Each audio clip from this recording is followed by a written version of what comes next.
Breaking: Biden's bold move to expand EVs amidst challenges.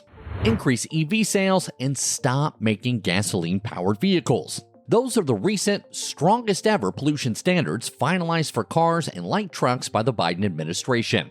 While the initiatives aim at cutting carbon emissions, the bold move by the administration may lead to potentially dangerous consequences. With the pending EV challenges faced by the manufacturers and consumers, will automakers keep piling up losses by making more EVs? Are EVs truly the solution to carbon emissions? Listen, auto giants and consumers are facing serious challenges with EVs. But before diving deep into those details, I want to encourage you to subscribe to this channel because we're about to step on the accelerators and you don't want to miss any of the latest updates. If you've done so, now let's break it down. Recently, the Biden administration gave a boost to the nation's transition to EVs through the Environmental Protection Agency rule. The regulation required manufacturers to sell more EVs, proposing to boost U.S. EV market shares from less than 8% in 2023 to 67% by 2030. This could be interesting for an administration that had earlier this year considered EV switch delay because of weak demand.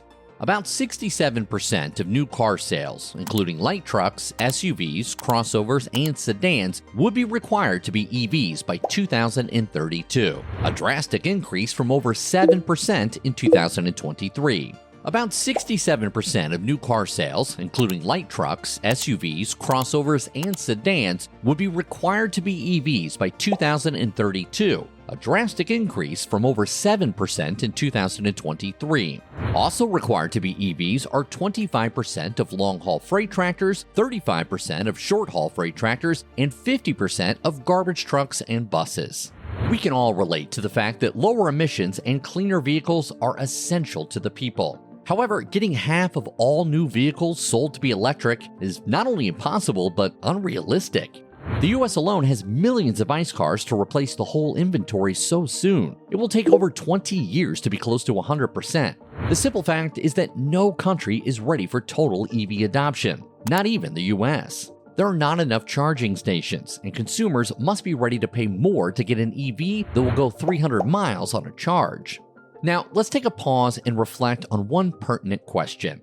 Why would the Biden administration push automakers to continue making more EVs when so many of them are sitting in their factories that they can't sell? If we look at the figures, electric cars accounted for just 0.92% of Toyota sales in 2023, while the Japanese auto giant sold over 11 million cars across the world in 2023, EVs took a bit over 100,000 in sales. For an automaker that is generations ahead of most manufacturers in researching and deploying clean energy technology, Toyota has not been a fan of EVs and has consistently warned against the technology while doubling down on its beloved hybrids. But for an automaker like GM that has gone all in on EVs, the company is struggling to shift its EVs and has taken a hit of about $1.6 billion due to unsold EVs as growth across the EV market continues to slow. With the viability of the market for battery-powered cars, the Detroit carmaker has come to scale back its EV plans to build about 400,000 EVs by mid-2024.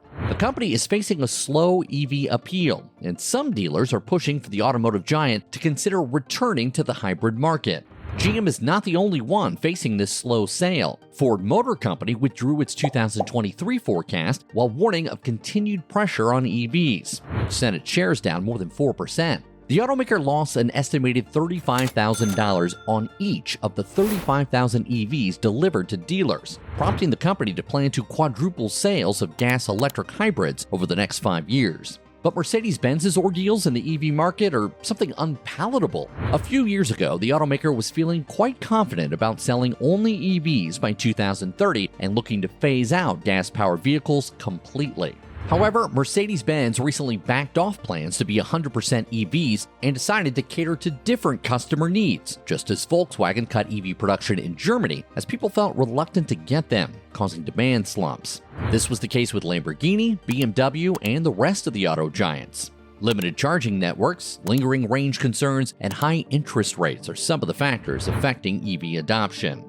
So why would the government continue to push all EVs when no one is buying them? The lesson to take away from this is EV is the future. However, not a full EV. Instead of the government pushing for an all-electric future, why not focus on hybrids? Hybrid also stands out as a viable transition technology. We have not been taking advantage of the fuel economy of hybrid cars, their fuel efficiency, and how they use a combination of fossil fuel and electricity to improve performance. Unlike EVs, they have a higher resale value with less maintenance. Like EVs, hybrids emit lower levels of greenhouse emissions, making them environmentally friendly. In short, they have no range anxiety or extreme cold issues. No wonder the Toyota Prius Prime is a perfect commuter car with little to no issues. While the hybrid boasts superior fuel economy, it also offers long-term savings and enhanced driving performance. Making a hybrid like this shows why Toyota resisted the push for EVs all along. The good news for Toyota is the new EPA regulations offer the auto firm an easier path forward, since it can lean on its long history of building hybrids. But what do the new rules mean for the auto industry and even the consumers? There are many analyses on this. One side of them claim that there would be more affordable and available EVs, while others assume the opposite effect on gas-powered vehicles, making them less available and pricier. The effect of the new rules will also make it more difficult for purely gas-powered cars to keep up with the EPA standards, which can ratchet up with time. The result will require them to have more advanced technology that will drive up the price. However, others disagreed, noting that the price is not expected to rise for gas-based cars since the technology is already there. Internal combustion engine vehicles are already in the mass market, and EV prices will not go below gas cars. Another analysis noted that the increased availability and production of EVs will bring down their average cost. Whatever the case, the government should know that EVs are not the only solution to carbon emissions. EVs may not emit waste products, but the technology's energy supply batteries are made of minerals like cobalt and lithium, which impact climate change. Companies need to mine a lot of these minerals to create EVs. Those mines have incredible health and environmental impacts in the places they exist. Besides, EVs are unlikely to cut carbon emissions as much as advocates envisioned. As such, policymakers owe the public an honest accounting of costs and benefits. With Joe Biden running for re-election and Donald Trump seeking to get his old job back, the public has been bombarded with claims and counterclaims. While Biden claimed Trump ignored China's push for EVs, leading to the loss of auto industry jobs during his presidency, Trump attacked Biden's green energy policies, aimed at promoting broader acceptance of EVs, as Trump plans to reallocate those resources to more hybrid and ICE technologies. It will be interesting to see how this will affect the EV market if Trump is back in office. Whatever comes of the incoming election, it must be said that the auto industry's future lies in the embrace of ICE hybrid and hydrogen hybrid technologies, not EVs. They are the bridging gaps that combine electric propulsion with traditional combustion engines. They offer lower emission alternatives and fuel efficiency. They signify their roles as a transition technology leading to a greener future, evidenced in 2023, when hybrids sold 311,209 against 74,827 in EV sales. Also, fuel cell vehicles offer zero-emission alternatives, including advantages like quicker refueling time and longer range. They're gaining significance, especially for long-range and heavy-duty applications. Toyota recently introduced the company's latest hydrogen fuel cell system, designed to expand clean energy use in commercial vehicles and demonstrated the auto industry's shift towards sustainable automotive solutions. Above all, people must have the freedom to make their choice when it comes to cars instead of forcing a model down their throats. Freedom is the most important factor.